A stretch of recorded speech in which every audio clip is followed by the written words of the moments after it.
Bonjour, et bien voilà, nous sommes le 24 avril et nous shootons le dimanche. Ça se presse au portillon pour la promenade. Oxo, allez viens. Allez, ne te fais pas prier. Et donc voilà, les protagonistes habituels. Je ne sais pas si Turtle va nous rejoindre. Allez Oxo, ne te fais pas prier. Allez viens, viens vite. Ouais, il a eu un peu des petits problèmes en départ de promenade avec des chiens qui le bousculaient dans l'entreporte, alors il manifeste un peu son mécontentement. Goliath, non, non, non, non, on ne se gratte pas. Non, non, non, non, non. Rien de ça. Allez hop. Oh ben voilà Oxo qui se gratte aussi. Bon ben écoutez, voilà, c'est une vidéo de derrière les fagots de dernière minute qui n'était pas du tout prévu, qui fait suite à la vidéo de la semaine dernière qui a encore une fois déclenché des pleurs et des critiques et des réactions. Mais bon, attention, hein, voilà, c'est l'occasion pour moi de rebondir, de discuter. Bon, si vous savez, si c'est la pensée unique et le consensus généralisé, vous avez droit évidemment aux quelques acrobaties initiales d'Oxo qui vous fait un petit roulé-boulé de départ. Et Goliath qui essaie de prendre la tangente. Non, non, non, non, non, on ne va pas par là. Bon, alors on va voir ce que c'est bestiole. Alors je ne vois pas de... Ah ben si, Turtle est là. Turtle va nous rejoindre. C'est tout à fait anormal. Turtle ne vient pas dans les promenades, sauf quand on shoot des vidéos. Qu'est-ce que c'est que ça pour une histoire? Mais qu'est-ce qui se passe dans ces chats? À mon avis, il doit y avoir une chaîne YouTube pour les chats. Je pense que c'est ça l'explication. Et alors, c'est bien, ça met de l'animation, ça distrait un peu, mais si vous voulez, c'est comme ça, moi je ne décide pas. Ouais, Oxo là, qui n'est pas de très bonne parce qu'il n'a pas tellement envie de voir Turtle dans les promenades. Et donc on va voir ce qui se passe, certainement encore de l'imprévu. Beaucoup de grâce, hein, cette petite chatte est absolument magnifique. Regardez ça. Ça c'est du chat. Et voilà Goliath. Bon, donc, ce sont des polémiques. Bah, écoutez, voilà, il y a différents courants, différents avis. Moi, je défends ma médecine fonctionnelle, que je veux la plus sûre possible, scientifique dans toute la mesure du possible, et sans risque. C'est vraiment important, le thème des risques. Et alors, si vous voulez, la polémique qui a été déclenchée par ma dernière vidéo où j'étais un peu contre les hormones et je préférais les pro-hormones dans la mesure du possible. Et donc, j'ai beaucoup vanté la prégnénolone et la DHEA, qui sont des pro-hormones surrénaliennes à partir desquelles on peut synthétiser finalement toutes les autres hormones stéroïdes, qu'elles soient surrénaliennes ou qu'elles soient sexuelles. Et je crois que ça choque parce qu'il y a, par exemple, des partisans de prescrire de la testostérone. Bon, et c'est ça le sujet du jour. Testostérone ou pas testostérone. Alors, on va devoir nuancer. Non, on ne va pas par là. Allez, hop. On va devoir nuancer parce qu'évidemment, il y a tout un tas de cas de figure. Et je vous dis d'emblée, il est évident que les hommes qui souffrent d'insuffisance testiculaire établie, confirmée, moi je ne soigne pas ça. Enfin, je collabore avec des endocrinologues qui leur prescrivent de la testostérone, bien entendu. Okay, donc là n'est pas le sujet. Je ne parle pas d'hommes souffrant d'insuffisance testiculaire pour un certain nombre de raisons. Il y a tout un choix de possibilités là-bas.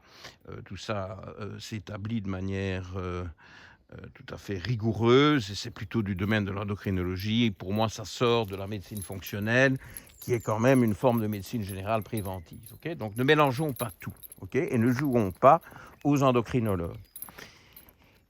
Mais je vois aussi des hommes, puis on va commencer par ça, et puis on parlera un peu des femmes si j'ai le temps, Mais évidemment, avec ce sujet, c'est normal de discuter de discuter les prescriptions de testostérone masculine. Et je vois des hommes qui, à un moment ou à un autre, ont pris conseil auprès, je dirais pas souvent des endocrinologues, souvent des médecins généralistes, hein, et ils leur ont demandé un suivi, je pense, de médecine fonctionnelle. En tout cas, c'est un peu le type de patient que je vois, évidemment, et puis qui un beau jour débarque chez moi, et à qui on a prescrit des injections de testostérone tous les 15 jours, tous les mois, enfin, il y a tout un tas de modalités qui sont personnalisées en fonction du cas. Mais donc, des injections de testostérone. Eh bien, si vous voulez mon avis, si vous voulez mon commentaire, et donc, on n'est pas dans les... Ah ben, c'est quoi ça? Ah ben ça vient de sortir, ça. Qu'est-ce qu'il nous fait, là? Mais écoutez, il se passe quelque chose parce que ce matin, il est grimpé dans mon merisier. Et donc, j'ai un chat arboricole. Alors, regardez un peu, regardez ça. Oxo, qu'est-ce que tu nous fais là? Ben oui, mais, et tu es où là, hein? Ben voilà. Oxo vous fait une acrobatie nouvelle. Il se prend pour un oiseau. Regardez ça. Il est fou, hein? Ce chat est fou. Qu'est-ce qui lui passe par la tête? Il se dit, si les oiseaux ne viennent pas à moi... Oh mon Dieu! Oui, mais là... oui, mais dites, qu'est-ce qui se passe ici? Je dois appeler les pompiers ou quoi? Non, mais c'est que... Il est quand même... Il est haut, hein? Ah oui. Ah bah, vous voyez, ça tombe, mais ça se rattrape. Bon, écoutez, il faut quand même qu'on shoote notre vidéo, mais je m'attendais à des facéties. Sur ces entrefaites, Goliath a disparu. Turtle, je ne sais pas. Turtle! Oh là là, il y a cette vidéo qui part encore en boudin. Bon. Reprenons. Et donc, ces hommes qui reçoivent des injections de testostérone, c'est un désastre. Ah voilà Goliath. C'est un vrai désastre.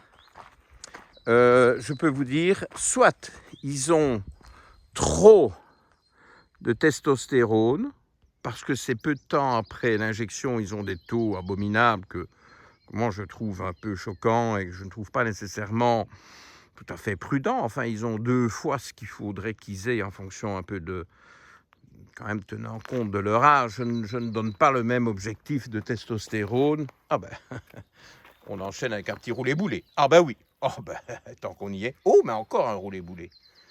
Dites, oh, mais, on a droit à la totale aujourd'hui.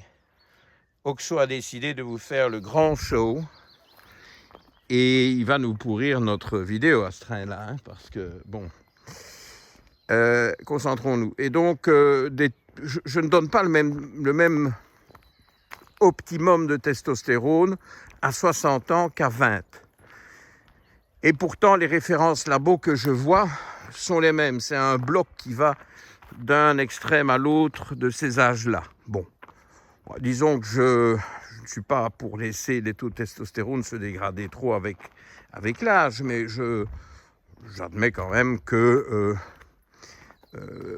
quand on est vraiment dans la vingtaine, on soit proche du maximum de ces zones de référence. Et puis quand on arrive à ce qu'on appelait dans le temps le 3e âge, mais je pense que ce terme est maintenant désuet puisqu'on est plus dans les 4e, on est quand même un peu plus bas et on peut être raisonnablement satisfait d'être dans la moitié supérieure des normes, par exemple. Oui, ça me paraît raisonnable, avec toute une variété, toute une latence. Il y a des gens qui, de toute leur vie, ont plus de testostérone et d'autres qui, de toute leur vie, en ont eu moins. Et donc, ça se répercute évidemment en vieillissant.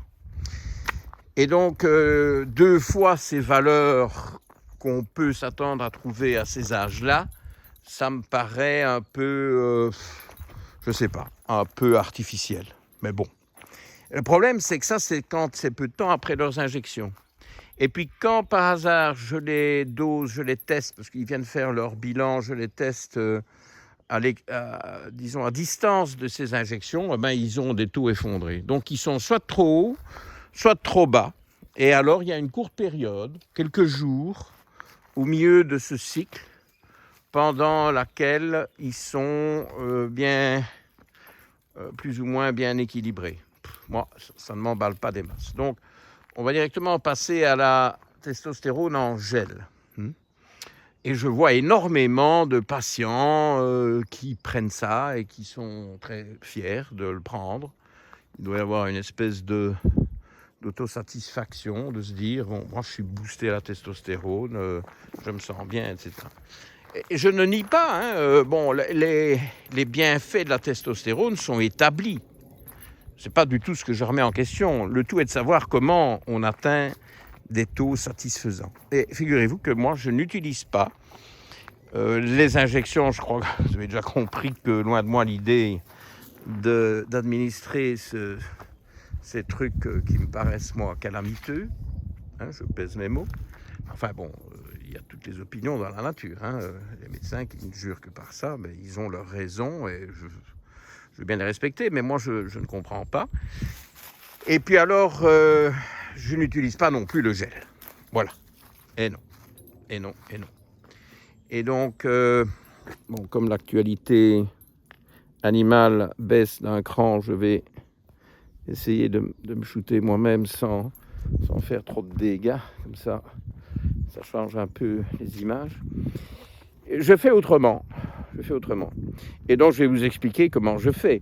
Mon problème, moi, avec la testostérone, comme je vous l'ai dit dans la vidéo précédente, sur le fameux nettoyage des écuries d'Augias, qui était quand même un titre un peu audacieux.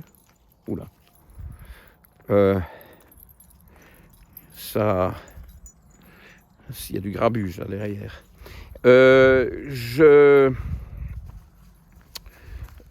n'aime pas les hormones terminales parce qu'elles inhibent via des boucles de rétrocontrôle qui passent par l'hypothalamus et l'hypophyse. Elles inhibent les sécrétions hormonales par les glandes en question. Et donc ici, l'administration exogène de testostérone tend à inhiber la production de testostérone par les testicules. C'est un phénomène qui est bien connu, qui est même trop bien connu et redouté en médecine du sport, dans certains sports de force. Alors, il fut une époque où c'était quand même vraiment choquant. Peut-être que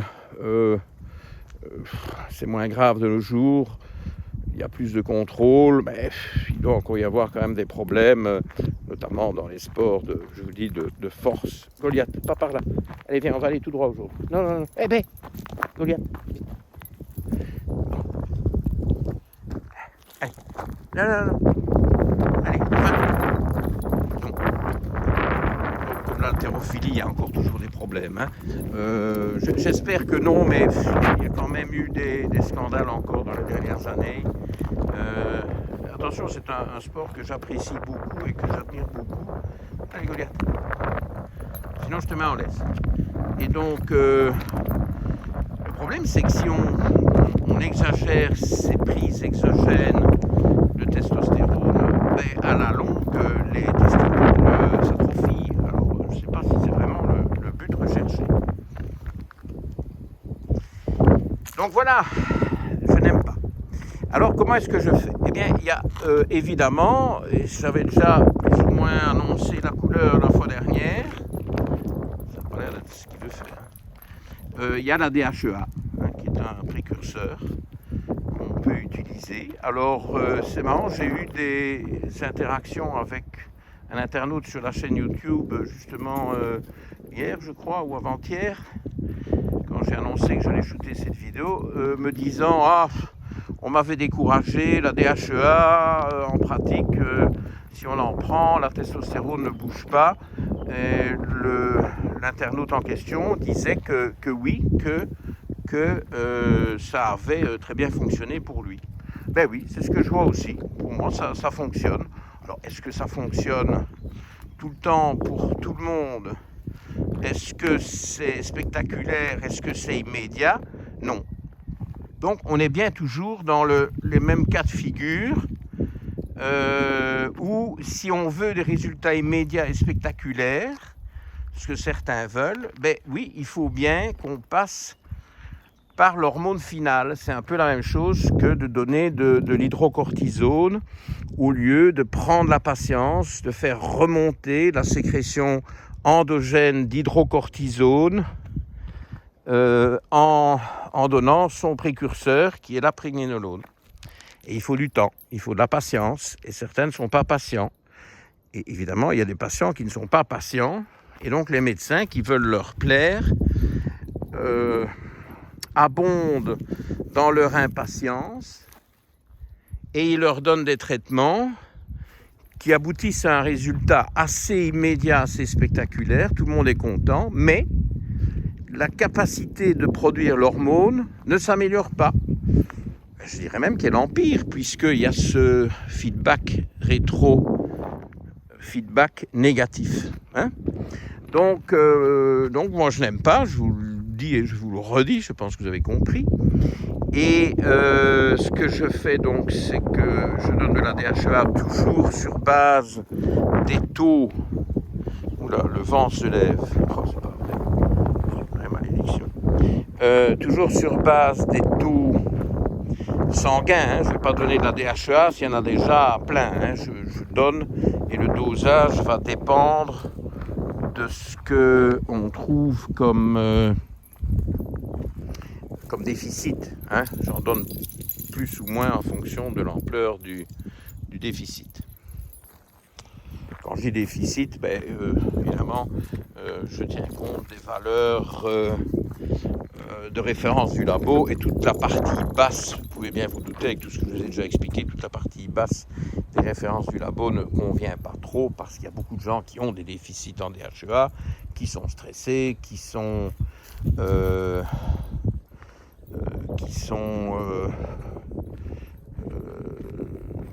du sport trop intensivement, etc. Et toutes ces pro-hormones surrénaliennes se déglinguent. Et donc là, forcément, ça pollue, si vous voulez, les références labo, puisque celles-ci intègrent plus ou moins 2 sigma, c'est-à-dire que finalement, on considère que 95 ou 95% de la population est normale, ce qui est évidemment pas le cas. Enfin, quand je dis normal, il faut voir si on s'entend sur le terme normal, mais on va plutôt parler d'optimal que de normal. Et donc, toute la zone basse des normes mérite un soutien. Je vous ai expliqué plusieurs fois le système des percentiles. Et donc, dans les percentiles bas, les percentiles du tiers inférieur des normes, on a envie d'améliorer ça.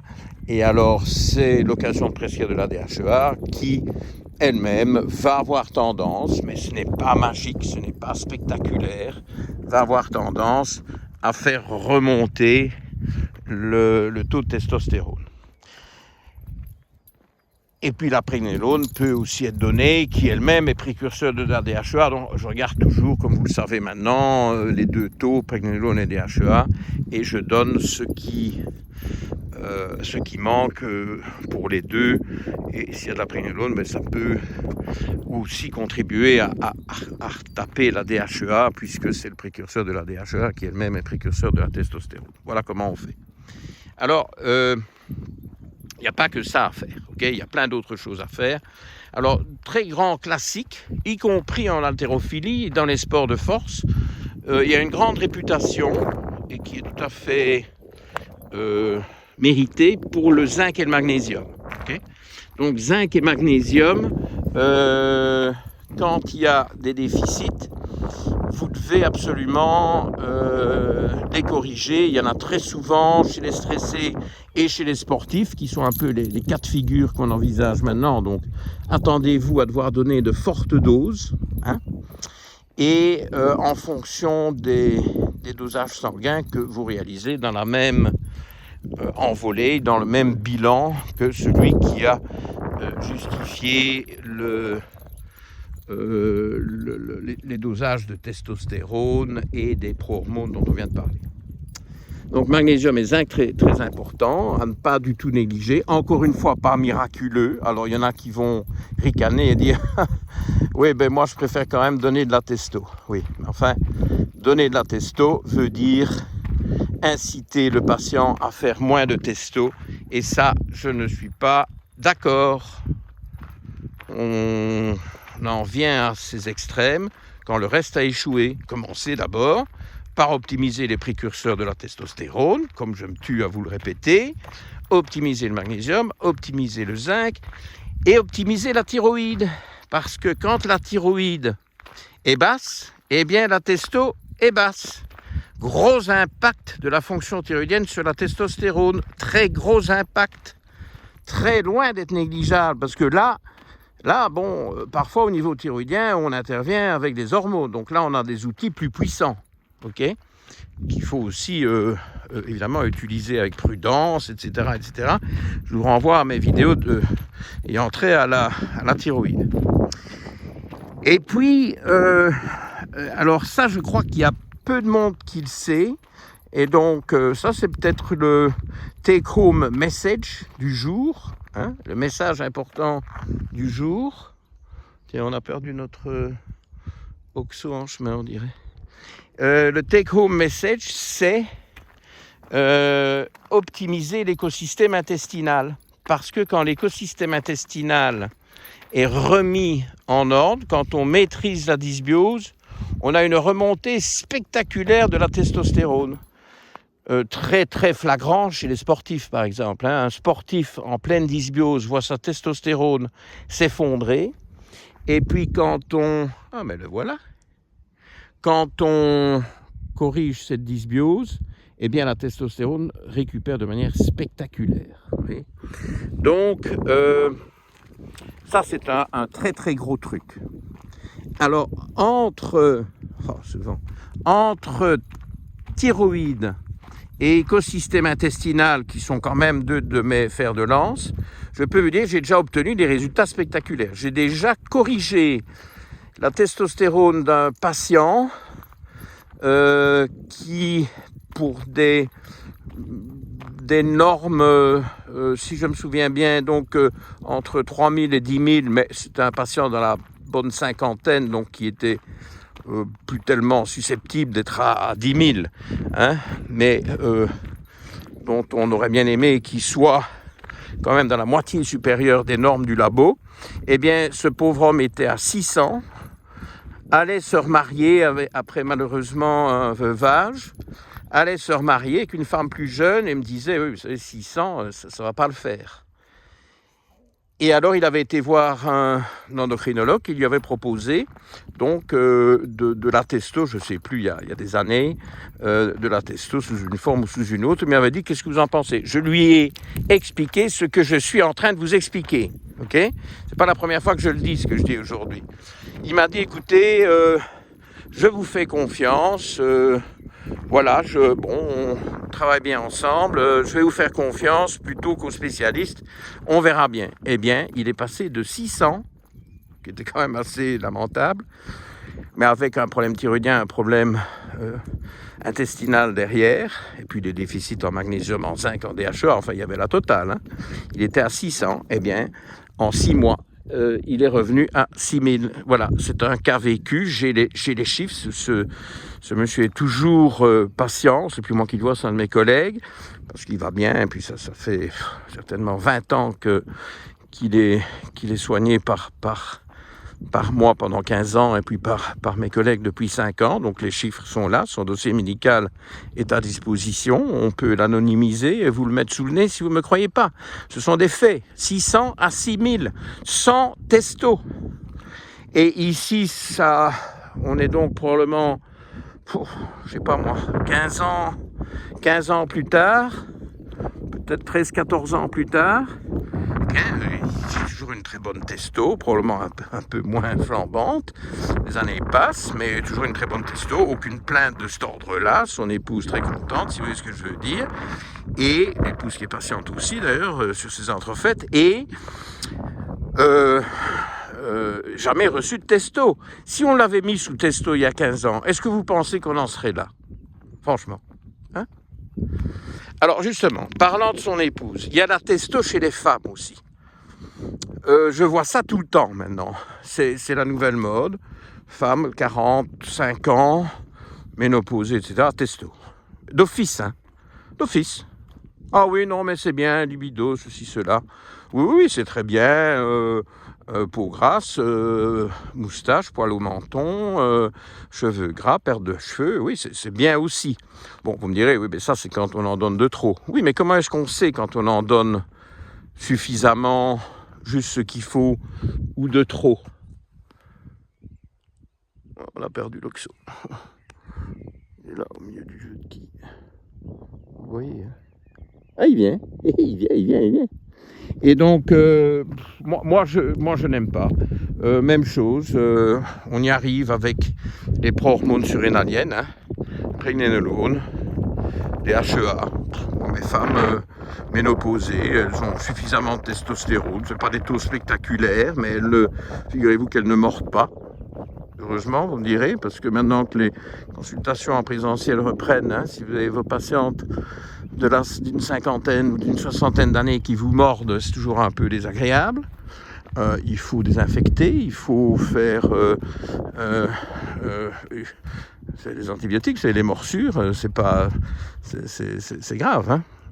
Donc, j'exagère un peu, mais qu'est-ce que c'est que tout ce bazar? Allez, je ne donne pas de testostérone à la moindre de mes patientes. J'ai des centaines de patientes. Alors bon, on peut se dire, oui, plus les centaines qui ont fui mes consultations parce que les malheureuses manquaient de testostérone, étaient faibles, sanglotantes, déprimées, dénuées de toute libido et de toute énergie. Et donc, elles se sont ruées vers les abondantes prescriptions de testostérone disponibles dans la sphère de la médecine fonctionnelle. Eh bien oui, bon, certes. Mais, vous savez, je sais pas. Moi, je fais pas tout ça. Et donc, à vous de voir. C'est vous qui décidez. Je suis désolé pour le vent, il n'y en avait pas du tout à l'heure. Je pense que chaque fois que je shoote, les chasses se mettent en chasse et le vent se lève. Le temps est écoulé. Et donc, je vous remercie pour votre attention. Je vous dis à la prochaine. Et j'espère qu'il y aura encore des discussions, parce qu'on est quand même là aussi pour discuter d'avis divergents. Au revoir.